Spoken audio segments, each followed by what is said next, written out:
एक बाय एक सेल। चलिए ये हो गई आईटी। अब खैर आईटी आज अलग अलग रीजन से फोकस में, बहुत बीटन डाउन, लेकिन स्टॉक्स दिन के दौरान देखते हैं किस तरह का बिहेवियर इन आईटी स्टॉक्स का देखने को मिलेगा। बाकी के स्टॉक्स से न्यूज। दूसरी कंपनियों में पीबी फिनटेक ने इनफैक्ट करीब करीब 650 करोड़ इन्वेस्ट करने की बात सामने रखी है। ये पॉलिसी बाजार इंश्योरेंस ब्रोकर्स इनकी जो सब्सिडरी है उसमें इन्वेस्ट करेंगे, साथ ही 250 करोड़ पैसा बाजार की मार्केटिंग एंड कंसल्टिंग में करेंगे। दोनों कंपनियों की सब्सिडरी है, तो ये इनफैक्ट इन्वेस्टमेंट लगभग 900 करोड़ का कंपनी अपने बिजनेसेस को और स्केल करने के लिए कर रही है।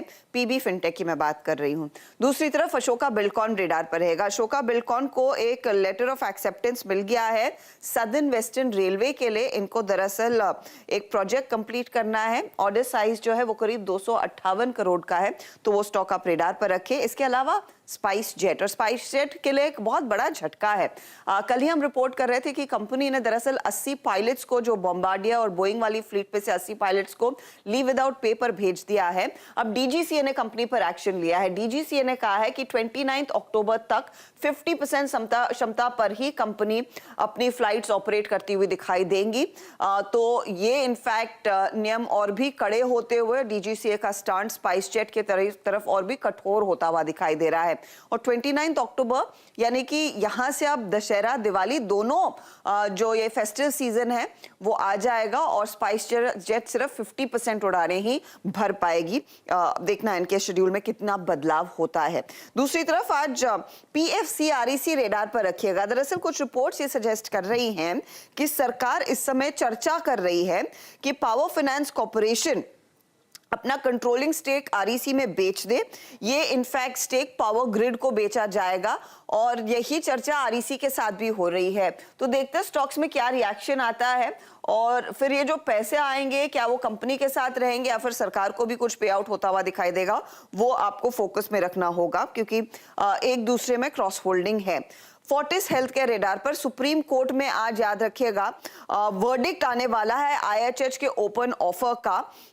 डाइची ने, आपको याद होगा सितंबर 20 डाइची ने दरअसल चैलेंज किया था फोर्टिस आईएचएच की डील को, और 3600 रिकवर करने की कोशिश हो रही थी सिंह ब्रदर्स से। वो बेसिकली कह रहे थे ये सिंह ब्रदर्स ने डील कराई है तो हमें इसका हिस्सा नहीं बनना है। फिर ये मामला कोर्ट में गया। आज वो वर्डिक्ट आ जाएगा कि ये ओपन ऑफर आना है या नहीं आना है, यहां से क्या स्थिति बनती हुई दिखाई देगी।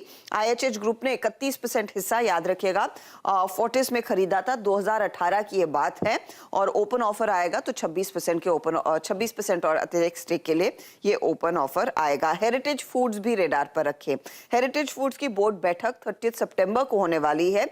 फंड रेज राइट्स इशू के जरिए कंपनी करेगी। याद रखिएगा आज 22 तारीख है, आज रेमंड की भी बोर्ड बैठक है फंड रेज को लेकर, तो वो स्टॉक भी रेडार पर रहेगा। और मोस्ट टॉक्ड अबाउट सीमेंट कंपनियों में अंबुजा सीमेंट ये आ चुका है एएसएम की कैटेगरी में, और एफएनओ के बैन में भी आ गया है। यहां पर आपकी नजरें होनी चाहिए। अच्छा, दो बड़ी ब्लॉक डील्स की मैं बात करूंगी आशीष। एक तो त्रिवेणी टर्बाइन त्रिवेणी इंजीनियरिंग वाला जो सौदा हुआ, त्रिवेणी इंजीनियरिंग ने जो हिस्सा बेचा उसमें कई बड़े नाम सामने निकल कर आए हैं। अबू धाबी इन्वेस्टमेंट अथॉरिटी ने 40 लाख शेयर खरीदे, यानी कि 1.26% का स्टेक। आदित्य बिरला सन लाइफ ने 37 लाख शेयर खरीदे हैं। गवर्नमेंट ऑफ सिंगापुर ने करीब 42 लाख शेयर खरीदे। इसके अलावा प्लूटस वेल्थ मैनेजमेंट ने 20 लाख, एसबीआई म्यूचुअल फंड ने करीब 75 लाख शेयरों तक का इन्वेस्टमेंट लिया है। नोमुरा ट्रस्ट ने भी एक साइजेबल हिस्सा लिया है।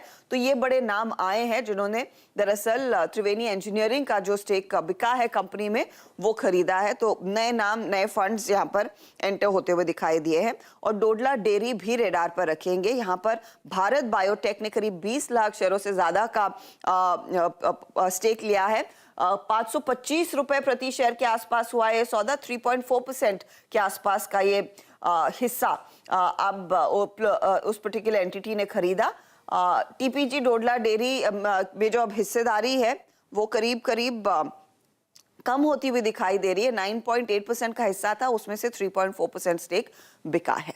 ये भारत बायोटेक वही जो वैक्सीन के लिए खबरों में थी या कोई और है? मुझे तो वही लग रहा है। और दूसरी कौन सी कंपनी है? वही। हाँ, भारत बायोटेक इंटरनेशनल लिखा था, पर वो लॉजिक पता नहीं बन गया। डोडला डेयरी में उन्होंने स्टेक खरीद डाला। और टीपीजी खैर लगातार बेच रहा था। इससे पहले जो नाम आए थे वो तो सही थे, वो तो समझ में आया था कि अशोका इंडिया फंड, ब्लूट, स्टेनबर्ग, इन सब ने माल खरीदा था। इस बार भारत बायोटेक ने खरीद लिया है। देखिएगा स्टॉक को रखिएगा रडार पे, लेकिन पहले मैं शुरुआत कर रहा हूं एविएशन एज अ स्पेस से। सतपुते साहब जरा